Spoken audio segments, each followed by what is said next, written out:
예루살렘 성벽을 방해하는 세력의 조롱과 이 업신여김이 있었지만 느헤미야와 유다 백성들은 마음을 합하여서 성벽을 쌓았고 그 높이가 절반에 이르게 했습니다.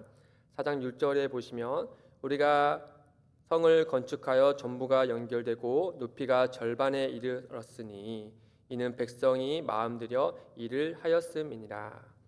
이렇게 방해 세력의 조롱에도 불구하고 느헤미야는 백성들의 마음을 다잡아서 이 높은 이렇게 성을 쌓는 일을 해냈습니다. 그러나 방해 세력은 자신들의 조롱에도 아랑곳하지 않고 또 성벽을 짓는 유다 백성들에게 더 큰 분노를 합니다. 분노한 이들은 이제는 말로만 하는 것이 아니라 이제는 칼을 들고 예루살렘을 치겠다라고 위협의 수위를 높여서 위협을 합니다. 그러자 느헤미야는 유다 백성들과 이전과 같이 하나님께 기도를 합니다. 그런데 뜻밖의 유다 백성들의 이 내부에서 문제가 발생합니다. 어떤 문제냐? 바로 성벽을 쌓는 유다 백성들의 마음이 지칠 대로 지쳤다라고 하는 것이죠. 10절에 보시면 유다 사람들은 이르기를 흙무더기가 아직도 많거늘 짐을 나르는 자의 힘이 다 빠졌으니 우리가 성을 건축하지 못하리라 하고, 왜 지쳤는가 하면 이 빠른 시일에 성벽 절반을 쌓는 일도 물론 고된 일이긴 했지만 그보다 원수들의 위협이 그들에게 효과를 발휘한 탓입니다. 대적들은 수위를 높여 위협할 뿐만 아니라 이들은 악랄하게도 예루살렘 성벽을 쌓는 이들의 사람들뿐만 아니라 그들의 가족들과 또 그들이 사는 동네 사람들을 위협하기까지 했습니다. 그러자 그곳에 있던 사람들이 성벽을 쌓는 사람들로 하여금 어서 우리 집으로 와서 우리 동네로 돌아와서 이곳을 지켜야 한다라고 10번이나 찾아와서 설득하고 요구합니다.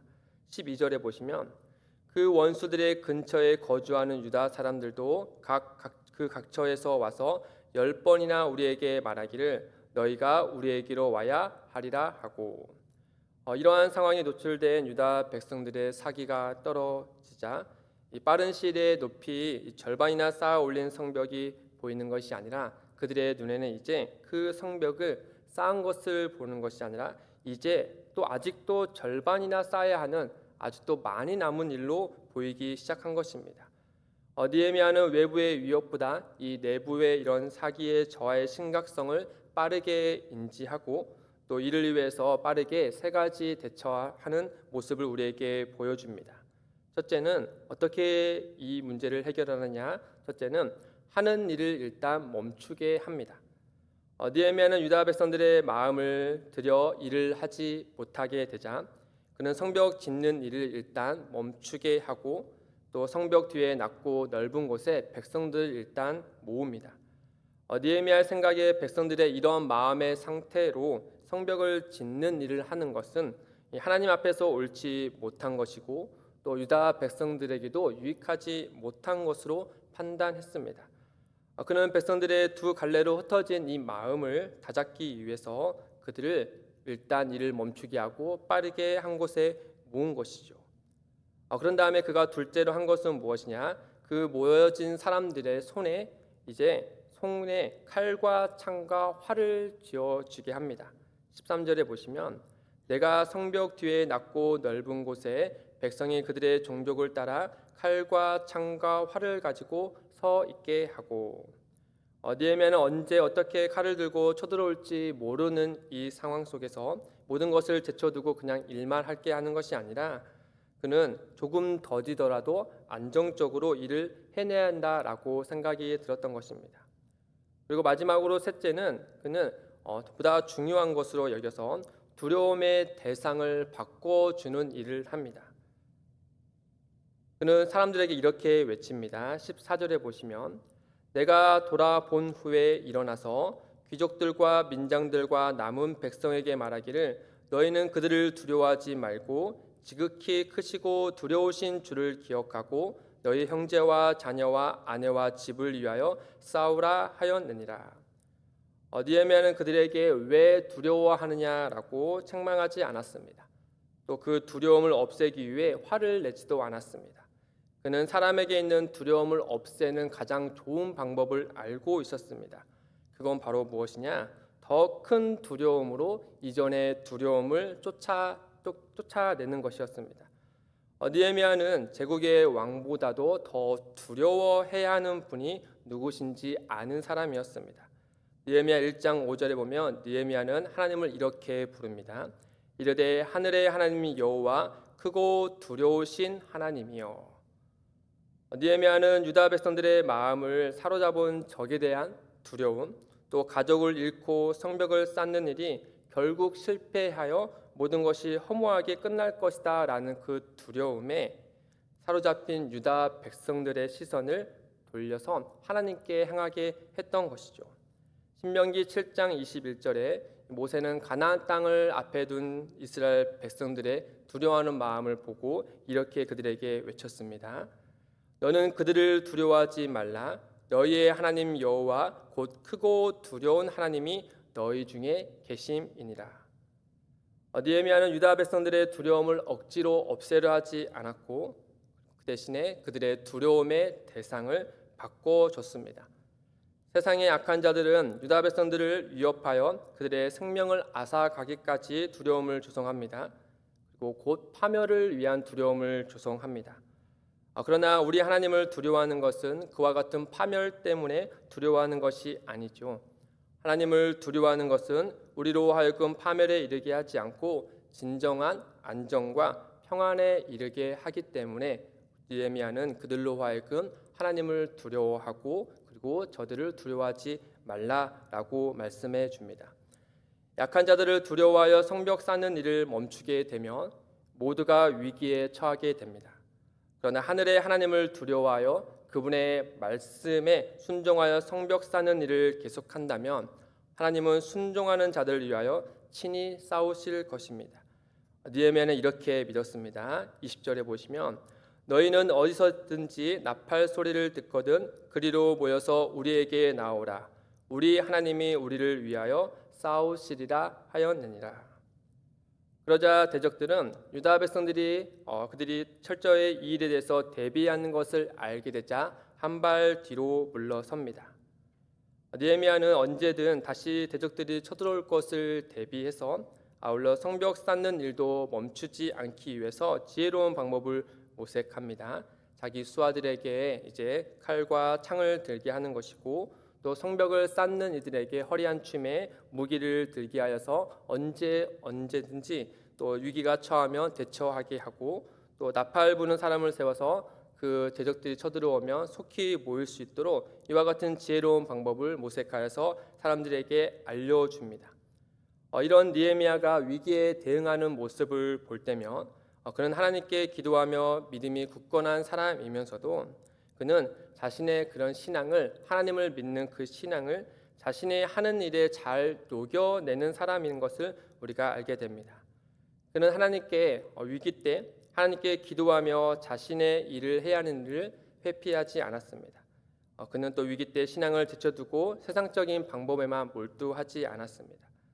그는 위기 때 무엇에 집중해야 하는지 알았고 또 자신이 하는 일이 하나님의 거룩하신 섭리 아래 있다는 사실을 믿음으로 그는 하나님의 뜻을 신중하게 따르는 일을 해냅니다.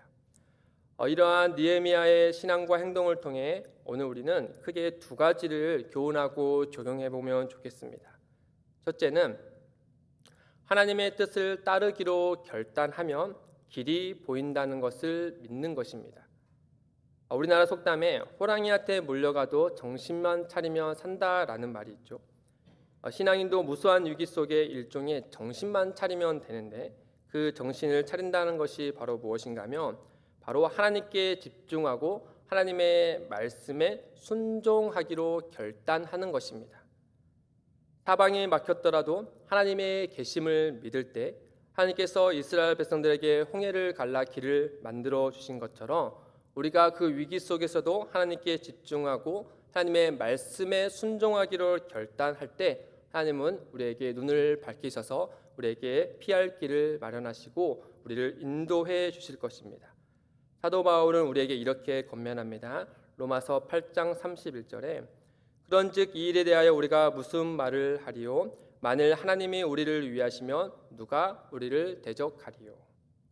사랑하는 성도 여러분, 우리는 예수 그리스도 안에서 하나님께 속한 자들입니다. 하나님은 예수 그리스도 안에서 자녀된 우리를 위해 날마다 위하시는 분이십니다. 우리는 하나님의 보호 아래 있으며 또 하나님의 크신 역사 안에 속한 인생을 살아가고 있습니다. 마땅히 두려워할 뿐 또 마땅히 순종할 뿐으로 하나님을 믿을 때 또 따를 때 하나님은 그렇게 결단한 우리의 삶을 끝까지 선한 길로 인도하실 것입니다. 느헤미야는 칼과 창과 활을 쥔 유다 백성들에게 하나님께 순종할 것을 결단을 요구했고 그들은 위협을 무릅쓰고서라도 하나님의 뜻에 순종하기로 결단하자 하나님은 그들을 위하여 적들의 꾀를 패하셨습니다. 15절에 보시면 우리의 대적이 우리가 그들의 의도를 눈치챘다 함을 들으니라 하나님이 그들의 꾀를 패하셨으므로 하나님께서 실제 일하여 주셨다라는 것이죠. 둘째는 신앙을 일상에 잘 스며들게 해야 한다라는 것입니다. 느헤미야는 믿는 바를 일상에 잘 스며낸 사람이었습니다. 오로지 기도만 한 사람이 아니었고 또 반대로 오로지 세상의 일만 몰두하는 사람도 아니었습니다. 그는 일상의 중심에 신앙을 굳게 박아두고 그 신앙이 일상에 영향을 끼치도록 했던 사람입니다. 하나님의 뜻을 따르는 것을 가장 우선에 두고 또 일상의 모든 부분을 이 진리에 근거하게 했던 것입니다. 이와 같이 거룩한 삶의 원칙은 마치 습관처럼 하루아침에 되는 것은 아닐 것입니다. 아시듯이 우리의 몸에 새겨진 습관들은 우리가 셀 수 있을 만큼의 횟수 정도로는 할 수 없습니다. 이를테면 자라나는 아이들을 보면 일어서는 것, 걷는 것, 뛰는 것, 자는 것 이런 행동들을 몸에 새기기 위하여서 그 모습을 보며 무수히 실행해서 결국 될 때까지 합니다. 이처럼 우리의 신앙을 우리의 몸과 일상의 중심에 되게 하는 일은 그저 듣는다고 되는 것이 아니라 또 어떤 특별한 일에만 순종해서 되는 것이 아닙니다. 일상에 있는 우리의 일상 곳곳에 하나님의 말씀에 순종하는 일을 계속할 때, 될 때까지 계속할 때 우리는 느헤미야와 같이 신앙이 우리의 일상에 잘 녹여져서 하나님의 영광이 될 것입니다. 사도 바울은 우리에게 이렇게 말씀해 줍니다. 골로새서 3장 17절에 또 무엇을 하든지 말에나 일에나 다 주 예수의 이름으로 하고 그를 힘입어 하나님 아버지께 감사하라. 무슨 일을 하든지 다 예수 그리스도의 이름으로 하라라고 말씀해 주고 있습니다.